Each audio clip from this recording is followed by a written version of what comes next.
Itu di surat Taubat, termasuk akhir suratin nazalat, gak mungkin terjadi mansukh. Tapi orang-orang ekstremis selalu pakai faqtulul musyrikin haitsu, apalan itu terus. Yang orang liberal yang menapani la ikraha fiddin. Ya sudah seperti itu.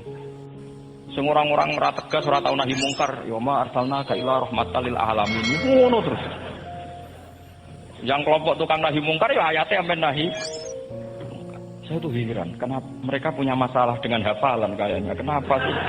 Hafalannya kok pedot itu. Kita yang hafal semua bingung jadi. Jadi akhirnya kita yang pinter anu sing goblok karena saya tuh pernah debat sama orang salah, debat gitu. Setelah saya mengutarakan sekian hadis, ada tuh Pak hadis tuh. Waduh. Harusnya kamu ngaji saya, ada debat tuh yang level. Kalau nggak level tuh nggak boleh. Itu kan ngeri. Makanya ini penting ya, kalau sama tanya ingin jadi alim tafsir ya harus hafal Quran semua. Kalau tidak mungkin yang nunggu orang semua mati baru Anda jadi ahli tafsir, karena tidak ada musuhnya. Tapi saya pastikan orang kafir pun bisa memahami Quran, yaitu tadi hatta yasma'ah kalam Allah. Sayyidina Umar itu masuk Islam itu gara-gara dengar adiknya baca Toha, ma anzalna alikal Qur'ana litasqa illa tadhkiratal liman yakhsha tanzilam mimman khalaqal arda was samawati ula ar-rahmanu 'alal arsis tawa. Itu dia ma huwa bi kalamil basar. Tidak mungkin seperti ini karangan manusia, itu tidak mungkin. Akhirnya dia Islam. Banyak orang Islam karena diperdengarkan Quran. Karena memang notnya sudah unik, makna kualitasnya juga sudah unik. Semuanya itu unik, indah. Sampai sekarang pun orang kafir itu orang paling tahu Quran. Makanya Allah mensifati orang kafir itu hasadam min indi anfusihim min ba'di ma tabayyana lahumul haq. Sekarang sama saya tanya, orang sing tabayyana lahumul haq itu orang paham apa orang enggak paham? Mereka orang kafir itu mengingkari Quran, padahal min ba'di ma tabayyana lahumul haq, setelah kebenaran nyata bagi mereka. Nyata bagi mereka artinya orang kafir paham atau tidak paham? Paham. Cuma mereka punya penyakit hasadam min indian. Mereka juga kalau ada ayat tentang ahkam yang memberatkan, mereka bilang, "I'ti bi Qur'anin ghairi hadza aw badil." Muhammad harusnya jangan tema itu yang diangkat, buat cari Quran yang lain yang enggak tema itu. Mereka sampai memilih tema itu karena paham apa karena tidak paham? Karena paham. Makanya di makalah saya pastikan ngaji tafsir itu gampang, karena orang kafir pun bisa. Kalau kasus Ahok itu bukan paham itu melintir, beda. Paham sama melintir itu beda. Itu diterjemah kemenang itu jangan mengangkat kawan orang Islam, bukan mengangkat pemimpin. Jadi kayaknya kalau ngangkat teman aja tidak boleh, apalagi ngangkat pemimpin. Fatal mana berteman sama orang salah sama ngangkat. Saman kancanan maling ini saya apik nak menawa nang andani. Terus ngangkat, maling ke pimpinanku. Parah mana? Parah mana? Artinya sama saja ketika diterjemah jangan ngangkat teman. Sebetulnya ngangkat pemimpin lebih fatal. Itu kan mafhum awlawiyah, itu kan normal saja. Itu di Quran biasa, misalnya innalladzina ya'kuluna amwalal yatama zulman. Orang yang makan hartanya anak yatim secara zalim. Kamu bilang, "Gus, saya tidak makan kok, sepeda motornya tak gasap, tak jual." Yang diharamkan kan makan. Wah, ya sarap kalau gitu. Maknanya begini, memakan harta anak yatim artinya ifsad. Ifsad itu merusak. Nak ngono ikhraq, membakar atau mencuri sama dengan makan. Bal asad, malah kan lebih apa? Lebih apa? Dasar. Jadi yakuluna di situ tuh ba'dul amsilah, sebagian contoh min wujuhil ifsad atau min wujuhil ihlak. Jangan kok karena ayatnya makan, oh yang haram tuh makan, kalau nyuri gak apa-apa. Wah ya fatal. Itu kan sama dengan santri geblek dikandani kiai ini, "Cung, kowe mbek bojomu jogeman naboi." Suatu saat istrinya lapor lagi, "Pak Yai sekarang ndak naboi tapi nyadui." Karena naboi itu pakai tangan. Pertama dilaporkan kiainya, "Pak Yai, suami saya itu sering memukulin saya pakai tangan gini. Cung jogeman naboi bojomu." Nggih Pak Yai, siap. Suatu saat istrinya lapor, "Pak, tetap benjut, kenapa? Kulo nak niki disadui." Mergo pikirane sing haram nabok, nak nyaduk halal. Oh itu kan ngajak goblok bareng. Nah, masalahnya di usul fikih kasusnya seperti itu.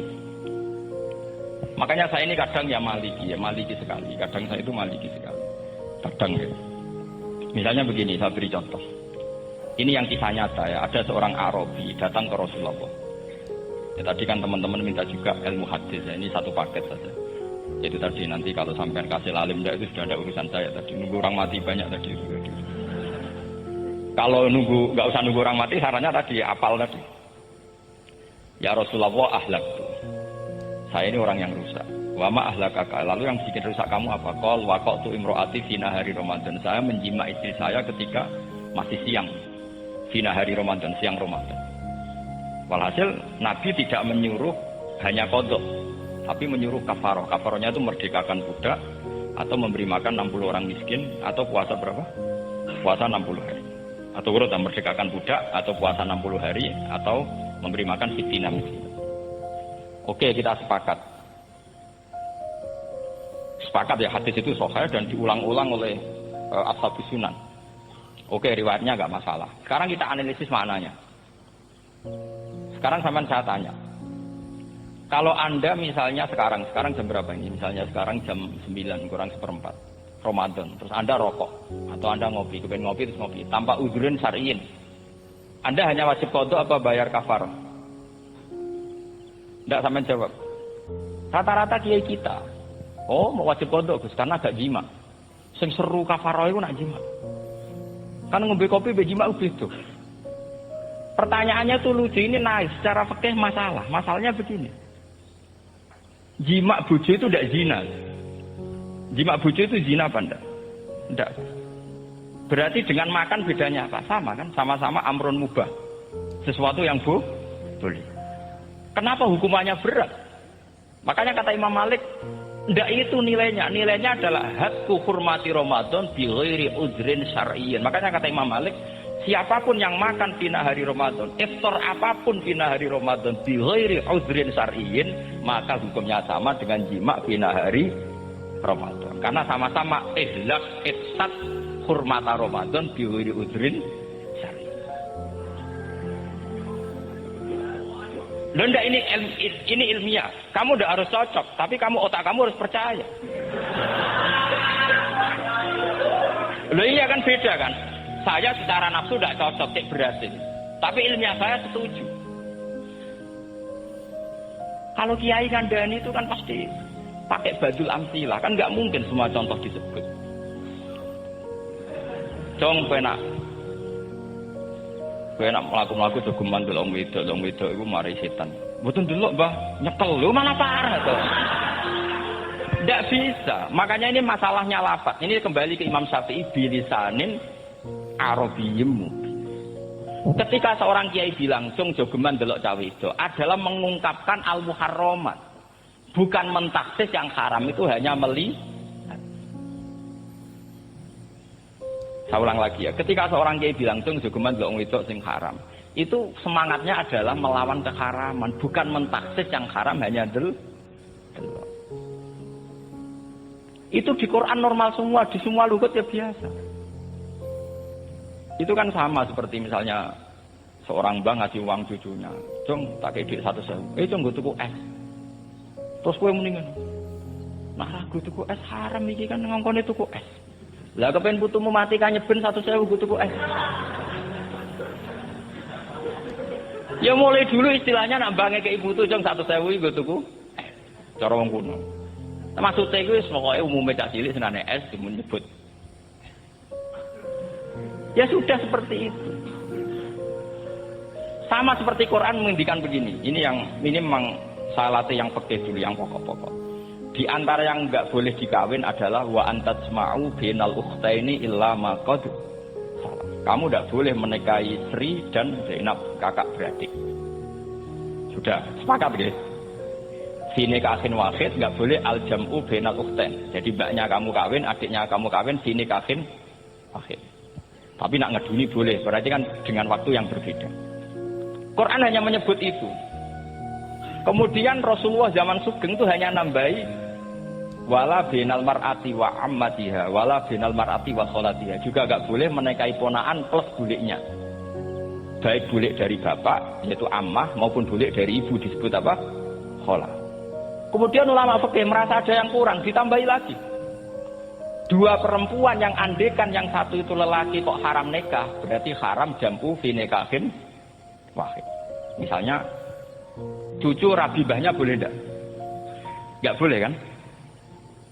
Berarti kalau sampean mengumpulkan cucu dan mbahnya fi nikahin wahid juga enggak boleh.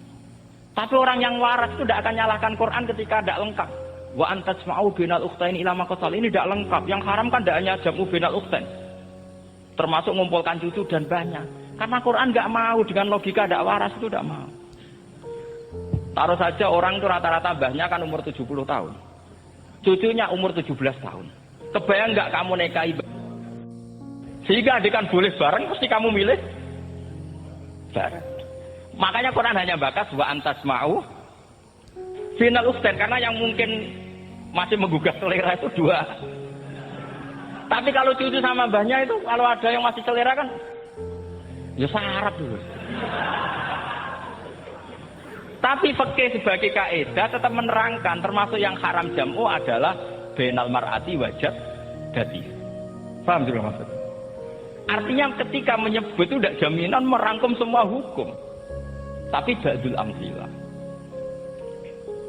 Fa'innal akila yaktafiya bi isyaratil ba'di. Karena orang kalau punya akal di isyarai sebagian sudah paham. Ini penting kalau aturakan. Jadi ini penting. Nah bayangkan sekarang banyak gerakan-gerakan ahli Quran katanya, tapi nggak memahami ilmu usul fikih. Qur'ane ra ono ya wis. Nang Quran ra ono cerita harame asu, nak ngono asu ya halal. Ora ono Qur'ane. Sing ra ono iku tekem ora Qur'ane kok aneh-aneh.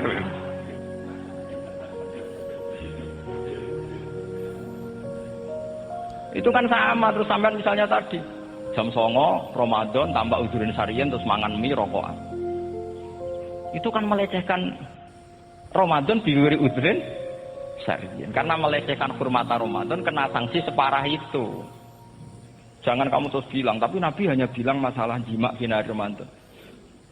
Jima istri itu hukumnya itu tidak zina, hukumnya itu mubah sama dengan makan.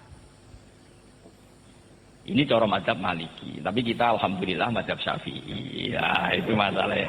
Berhubung itu menguntungkan sami'na wa ata'na. Nah, itu. Tapi saya sendiri dalam konteks ini, saya itu ya sangat-sangat Syafi'iyah, sangat-sangat Syafi'iyah. Dalam banyak hal sangat-sangat Syafi'iyah. Tapi dalam banyak hal kadang-kadang saya ya Maliki. Nah, itu kan kalau sampean tanya kenapa gitu, ya hikmah baca banyak saja. Karena yang Syafi'i itu ya karena bacanya hanya Syafi'i. Itu bukan fanatik, itu keterbatasan. Itu beda, ada apa itu namanya tidak fanatik, itu keterbatasan. Itu beda sekali. Subhanallahi wa bihamdihi adada khalqihi wa ridha nafsihi wa zinata arsyihi wa kalimatih. Subhanallahi wa bihamdihi adada khalqihi wa ridha nafsihi wa zinata arsyihi wa kalimatih. Subhanallahi wa bihamdihi adada khalqihi wa ridha nafsihi wa zinata arsyihi wa kalimatih. Subhanallahi wa bihamdihi adada khalqihi wa ridha nafsihi wa zinata arsyihi wa kalimatih. Subhanallahi wa bihamdihi adada khalqihi wa ridha nafsihi wa zinata arsyihi wa kalimatih. Subhanallahi wa bihamdihi adada khalqihi wa ridha nafsihi wa zinata arsyihi wa kalimatih. Subhanallahi wa bihamdihi adada khalqihi wa ridha nafsihi wa zinata arsyihi wa kalimatih.